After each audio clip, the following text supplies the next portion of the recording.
Universal News TV, votre chaîne d'information la plus crédible. La Guinée-Conakry, ce pays d'Afrique de l'Ouest, détient la plus grosse réserve mondiale de la bauxite, minerai à partir duquel on tire l'aluminium. Le président Alpha Condé, au cours de son second mandat, a un jour qualifié la situation de scandale géologique, dont les ressources n'ont jamais profité à la population. Faire profiter l'exploitation de la bauxite au peuple guinéen, était devenu le nouveau cheval de bataille du président Alpha Condé. Malheureusement, il sera trahi dans cette démarche par l'ancien légionnaire français, le colonel Mamadi Doumbouya. Mais quelles sont les véritables raisons du coup d'État contre Alpha Condé? Suivons maintenant le décryptage de la situation par le président Bandakani et Suzanne Kalalobé qui sont sur les plateaux de DBS et de Dash News TV, deux télévisions panafricaines. Suivons. Je vais faire un coup de gueule ce matin, je reviendrai sur le dossier de la Guinée. Il faut renforcer un peu cet argumentaire. Vous savez, mon cher gosse, on entend tout et n'importe quoi sur la Guinée. À un moment donné, c'est attristant. Bon, vous savez, c'est ça l'Afrique. Je vous ai dit que l'Afrique était le continent qui avait une bonne partie de son peuple qui travaillait contre elle. Bon, c'est la réalité de l'Afrique. Oh, ouais. Quand on a voulu renverser Bokassa, on a dit qu'il était un cannibale, qu'il mangeait la chair humaine. Les médias dévoyés français ont fait des dossiers pour nous convaincre, nous Africains, qu'il mangeait de la chair humaine. Et les Africains, une bonne partie, la majorité des Africains ont cru. Quand on a voulu renverser Modibo Keïta, on a dit qu'il était un communiste anti-français. Quand on a voulu tuer Sankara, on a dit qu'il était dans une dérive dictatoriale qui nécessitait une rectification par celui que tout le monde connaît. Voilà, la descente nous interdit de prononcer son nom.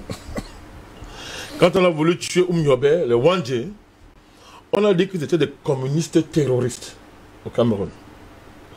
Quand on a voulu tuer Kadhafi, on a affirmé qu'il était un dictateur. Quand on a voulu renverser Laurent Gbagbo, on a dit qu'il refusait de reconnaître sa défaite et qu'il voulait exterminer les Djoula. Quand on a voulu renverser Bachar al-Assad, on a dit qu'il était un dictateur qui assassine son peuple. Les mêmes clichés reviennent. Mais les Africains tombent toujours dans le panneau, comme s'il n'y avait pas de mémoire au continent africain. Ceux qui ont renversé et humilié Alpha Condé sont ceux qui ont installé Ouattara au pouvoir. Tout le monde le sait. Et des soi-disant intellectuels africains qui sont contre Ouattara en Côte d'Ivoire soutiennent le coup d'État impérialiste en Guinée. La charte Mandingue dit qu'il vaut mieux tuer un homme que de l'humilier. Oui. Si, il faut le lire ça. Il faut lire ça l'article. Hein. La charte Mandingue dit. Je vous ai dit que je reviendrai sur les 40 articles. Voilà. Hein. 44. Vaut mieux tuer 44, un homme justement, que de l'humilier. Monsieur Sarkozy, criminel notoirement connu, débarque dans un pays, actionne un bandit, un renégat de pacotille, c'est ce que vous appelez Doumbouya. Pour moi, c'est clair dans mes choses. C'est un bandit. Pour moi, c'est un bandit, un renégat de pacotille. À sa suite, les forces spéciales franco-américaines. Maintenant, il y a les vidéos. Bon, quand on disait ça, maintenant il y a les vidéos où on voit les militaires français en action dans le coup d'État en Guinée. Il y a les vidéos, il y a les images maintenant. Ils entrent à Conakry. À l'exemple, ce qu'ils ont fait en Côte d'Ivoire, se saisissent d'un chef d'État et nous dansons. En disant que oui, Alpha Condé aurait violé la Constitution. Alors pourtant c'est ainsi. C'est ainsi. Oui. Qu'on a tué Barry Manassara, qu'on a écarté Tanja Mamadou. C'est ainsi. Révolution de palais, commanditée depuis l'Élysée, sur la question justement des mines d'uranium. Et de la bauxite. Moi, je pose des questions. Alors, pourquoi on ne changerait pas la Constitution? Pourquoi ne chercherait-on pas à faire un troisième mandat, un quatrième mandat, si c'est la condition pour rendre dans son pays la mine la plus rentable du monde? Je pose la question simplement. Pourquoi on ne ferait pas un troisième mandat? Pourquoi on ne changerait pas une constitution? Si c'est pour rendre à son pays la propriété et la maîtrise de la mine la plus rentable du monde. Le cas de Simandou parle plus que tout. Cette mine est l'une parmi les 3 mines les plus rentables du monde. Vous avez Simandou. Alors nous parlons. Donc, alors, M. Macron disait à Jeune Afrique qu'il y a une différence entre le changement, le troisième mandat d'Alpha Condé et celui de Ouattara. Vous savez ce qu'il disait? Il disait Jeune Afrique, il disait que non, Ouattara a perdu son premier ministre. Et que Alpha Condé a dit passe en force.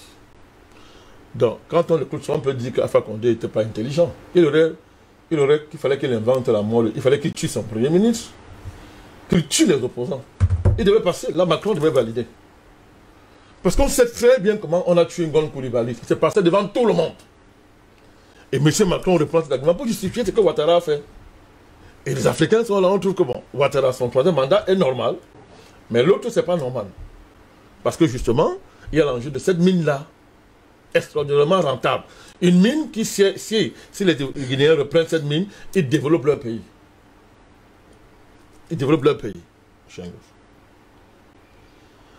Alors, quand les armées africaines travaillent à maintenir l'ordre, à sauvegarder l'intégrité territoriale de leur pays, quand ils luttent contre des rébellions, elles sont qualifiées d'armées qui violent les droits de l'homme, d'armées génocidaires.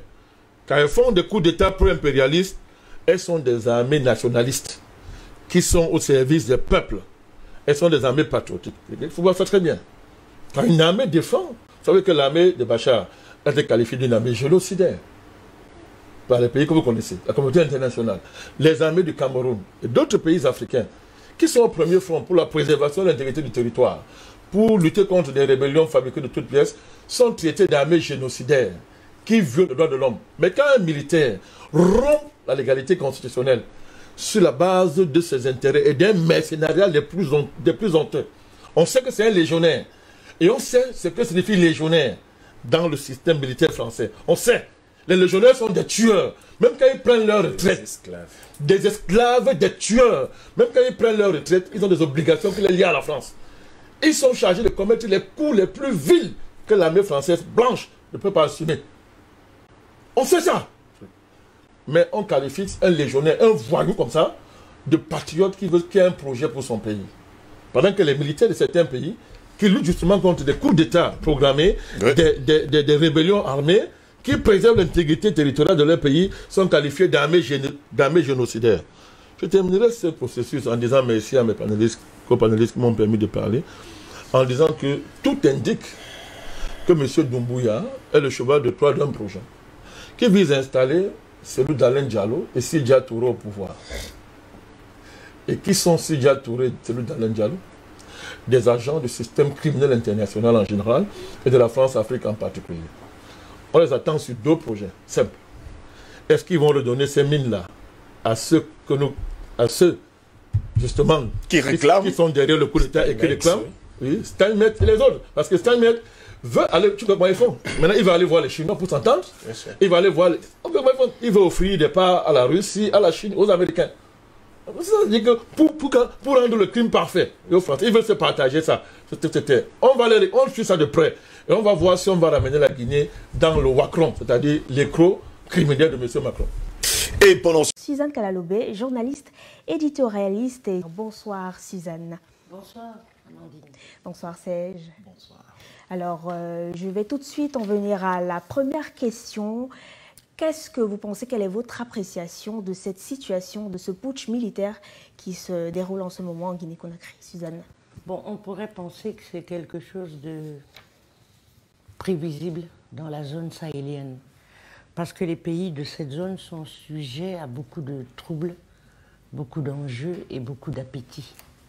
Quand on regarde un pays comme la Guinée avec son uranium, la bauxite, on peut considérer qu'il y a là une part qui n'est pas seulement la main de Dieu, mais une certaine main noire ou rouge, attisée par les appétits des multinationales. Ensuite, on peut estimer que si coup d'État il y a eu, peut-être que Alpha Condé n'a pas suffisamment mesuré l'ampleur je dirais, des mécontentements dans sa population. Le staff militaire. Pas la population. Moi, je ne pense pas que ces militaires sont porteurs des aspirations des populations. Sinon, ils ne feraient pas un coup d'État, ils attendraient les élections et puis, bon, ma foi, on verra qui serait élu. Donc, je crois que c'est un cycle. Ou bien ce sont des mécanismes inhérents à la zone du Sahel. parce que c'est une zone qui est à la fois confrontée au djihadisme, à la fois confrontée aux appétits des multinationales, en même temps que les pays autour se sont trop vite précipités entre les mains de la coopération militaire française. À partir de là, ils sont sujets à je dirais, des symptômes ou des tout-sautements de cette nature. Finalement, donc, est-ce qu'on peut dire, de manière générale, je le demande à Suzanne, que l'Union africaine et ses organismes-là sont un tout petit peu complices de ces dirigeants? Pour moi, la question ne se situe pas au niveau où lui le situe, ni même à la manière dont vous posez la question. À quel niveau? Se situe, c'est-à-dire que l'économie du monde est interdépendante. Okay. Et aujourd'hui, cette économie est dominée par les multinationales. Multinationales qui exploitent les richesses, multinationales qui convoitent le minerai comme la bauxite et l'uranium, multinationales qui jouent les gendarmes du monde et qui imposent par exemple à Davout un certain ordre du monde, de manière générale. Ensuite, personnellement, je ne suis pas d'accord avec M. Matomba quand il dit nous ne sommes pas prêts pour la démocratie. Ce n'est pas une question anthropologique. C'est d'abord une question économique et de pouvoir politique. Il est vrai. Donc il faut avoir les moyens de sa politique. D'abord, il faut avoir les moyens. Si on veut être libre et indépendant, ça veut dire d'abord, il faut avoir les moyens, mais ensuite, il faut prendre la mesure de la dépendance économique. Okay. Ensuite, il faut savoir comment se prémunir contre les multinationales. Mais quand on regarde ce qui se passe en Afghanistan, 22 ans après que le peuple afghan se libère en quelque sorte des États-Unis, il faut voir quelle est la mesure des choses et jusqu'où et jusqu'à quel point les multinationales peuvent aller trop loin. Alors bien sûr, on peut accuser, comme vous le faites, l'Union africaine d'être complice, etc. Moi, de fermer les yeux sur des mauvaises gouvernances, par exemple. Je n'irai pas jusque-là, c'est vous qui dites que c'est une mauvaise gouvernance. Il faut l'évaluer. C'est vous qui pensez que c'est la mauvaise gouvernance qui donne lieu à des coups d'État. Non, il y a beaucoup de pays. Bon, selon vous, quelles sont les causes de ces coups d'État? Les causes, c'est la recherche du contrôle des ressources nationales. Et tant que, si vous voulez, les pays ne s'organisent pas, et les pays du Sahel sont extrêmement fragiles, et ils sont extrêmement fragilisés. Le groupe du Sahel contient le Niger, la Guinée, le Tchad, le Mali, et tous ces pays-là sont exposés au vent du djihadisme. Ils sont exposés aussi à la férocité des multinationales. Un type comme Alpha Condé, dont on peut penser qu'il avait une expérience politique, à mon avis, n'a pas réussi à se prémunir de tous ces démons-là et n'a pas réussi à s'organiser pour cela. Et peut-être il y a eu un déficit démocratique en Guinée, sans doute. Peut-être est-ce qu'il a un peu perdu la tête parce qu'il a pris trop de pouvoir, mais même s'il avait gardé la tête froide, on l'aurait débarqué de cette manière-là. À un moment donné. De toute façon. Et maintenant, si vous voulez, la réponse, ce n'est pas dans l'Union africaine en tant que telle. La réponse est de manière régionale, dans les différents pays concernés, de mettre en place une ceinture de sécurité. Il me souvient qu'il existe ce qu'on appelle le groupe Sahel, et c'est un groupe, si vous voulez, qui réfléchit depuis des années sur les causes anthropologiques, culturelles, politiques, économiques et religieuses de la situation de précarité dans laquelle vit cette région. Mais je crois que la solution militaire n'a jamais été envisagée autrement que par la coopération militaire avec les forces extérieures. Or, ces forces-là sont dominées, à mon sens, par les multinationales. Les multinationales des armes. Mais Suzanne, ne pensez-vous pas qu'il y a une instrumentalisation derrière Non, je voudrais revenir sur une question de fond. Je ne suis vraiment pas d'accord avec l'absence de hiérarchisation que Serge Matomba fait. C'est-à-dire que, quelle est la cause de tel ou tel phénomène? Lui, il pense que c'est l'éducation. Moi, je pense que la structure de l'économie induit un certain nombre de modes de vie et de comportements. Si on n'a pas conscience de cette aliénation économique qui produit des valeurs, qu'on le veuille ou pas, qui produit des comportements, qui produit des rapports de force, alors on ne s'en sortira pas. Bien sûr, s'approprier de notre culture, c'est une chose, mais construire notre culture à partir de la maîtrise de notre richesse, c'est important. Pour revenir au coup d'État, si on les considère comme des accidents liés au fait que nous sommes aliénés culturellement, on ne s'en sortira pas. Tant qu'on ne saura pas et qu'on ne verra pas, parce que le monde est là où il est aujourd'hui, C'est-à-dire, plus de 50 ans après ce qu'on appelait les indépendances, il y a des multinationales qui veulent contrôler les richesses du monde. Et dans la région du Sahel, s'il y a autant d'instabilité, c'est bien parce que ces multinationales activent les guerres. Alors que ça soit, comment vous l'appelez, Mamadou Doumbouya ou n'importe lequel d'autre, comme ceux qui ont fait le coup d'État au Mali, eh bien, il faut savoir qu'ils sont, oui, instrumentalisés eux aussi. Mais ils sont instrumentalisés par qui ? C'est ça la grande question. Est-ce qu'ils sont instrumentalisés parce que culturellement ils ont reçu une éducation ailleurs, ou bien ils sont instrumentalisés parce qu'ils sont financés par ceux des groupes, des multinationales qui veulent le contrôle de ces richesses-là.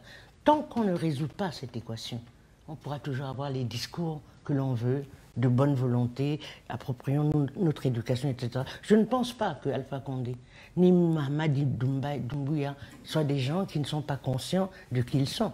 Pour avoir connu Alpha Condé à l'époque où j'étais jeune, il savait qui il était parfaitement culturellement. Pour l'avoir vu gérer la Guinée, peut-être mal, il savait très bien qui il était. Seulement, avait-il les moyens de son émancipation et de son indépendance? Je dis non. Et c'est là-dessus qu'il s'est endormi. Il a oublié que les rapports de force Suzanne, on a l'impression que généralement ces hommes qui arrivent au pouvoir un peu de manière inappropriée, je dirais, quand ils arrivent, ils ont plein de rêves dans la tête, mais la réalité est tout autre, où après ils prennent goût à ce qu'on appelle le pouvoir. Non, d'abord, c'est pas juste de dire qu'Alpha Condé est arrivé de manière inappropriée, c'est faux. J'ai généralisé. Non, non, ne généralisez pas. J'ai généralisé parce que je parle des coups d'État. Non, ce n'est pas juste. Les gens qui arrivent, ne dites pas que... Le coup d'État n'est pas légal. Attendez, si vous me permettez, s'il vous plaît. Le coup d'État, c'est vrai que c'est une rupture, une fracture. Mais dire qu'ils arrivent de manière inappropriée parce que c'est une rupture, ce n'est pas juste. Ils ne sortent pas du néant, contrairement à ce que vous pensez. Moi, je parle de loi. Sur le plan du droit, de parler du droit, le coup d'État, c'est illégal. Mais ils ne sortent pas du néant. Parce que vous parlez, bon, inapproprié, ils ne sortent pas du néant. Ni Alpha Condé, ni Mamadi Doumbouya. Ce sont des gens du terroir. C'est des gens qui appartiennent à la technostructure. Maintenant, la question de fond, c'est le contrôle de cette technostructure. Mais comme c'est une technostructure complexe, qui est dépendante et qui est liée à ces multinationales, qui est dépendante de ces multinationales, ce que Alpha Condé a eu tort de faire et ce que le groupe Sahel doit faire aujourd'hui, c'est de sécuriser ses propres ressources. En a-t-il les moyens? C'est là-dessus qu'il faut qu'il travaille. Et j'en finis avec l'Union africaine. L'Union africaine, ce n'est pas une coquille vide artificielle qui existe à côté des États. L'Union africaine est la somme de tous ces États-là, avec toutes ses faiblesses et toute leur complexité. Et même l'Union africaine, je pense, n'a pas pris la mesure, je dis bien la mesure, de l'appétit féroce des multinationales et leur désir de contrôler cette partie de notre continent. La Guinée est aujourd'hui 3e pays mondial producteur de bauxite. C'est vrai qu'on ne le martèle pas assez. Les multinationales profitent de nos richesses, des richesses africaines, je m'inclus. Quel pays, selon vous, profitera le plus de cette instabilité qu'il y a en Guinée? Les multinationales. Non, de manière générale. Non, c'est les multinationales, ce n'est pas un pays en tant que tel, parce que c'est les multinationales qui dominent le monde. C'est elles qui dictent à Davos les conditions politiques, aux politiques. Quand vous considérez et vous regardez Davos, c'est eux qui parlent, c'est elles qui parlent. Les armes de la guerre, les multinationales de la guerre, de la drogue et d'autres trafics. Maintenant, quand Serge Matomba martèle en disant l'éducation, la culture, je dis qu'il faut définir des priorités dans l'analyse. Je ne dis pas qu'il faut dire tel ou tel est responsable. Quelque part, ce n'est pas mon problème. Mon problème, c'est d'où vient cette situation. Pour vous, c'est votre credo, c'est d'abord l'éducation. Pour moi, 5 siècles d'esclavage ont produit la situation dans laquelle nous sommes. Pour vous, en fait, la situation que traversent les pays africains ne leur permet pas de sortir de cette... Non, ce n'est pas ça. Si les pays africains n'ont pas conscience de la chaîne à laquelle ils sont rivés et attachés, et s'ils parlent comme lui, on ne va pas s'en sortir. Attendez. Et s'ils parlent... Attendez, laissez-moi finir, s'il vous plaît. On ne va pas s'en sortir. Pourquoi? Parce que ce n'est pas la velléité ou le volontarisme d'un certain nombre de croyances qui changent la donne. C'est des actions. Il faut non seulement des actions, mais surtout la pleine conscience de quelle est la priorité à tel ou tel moment. Sur quoi devons-nous mettre l'accent à tel ou tel moment.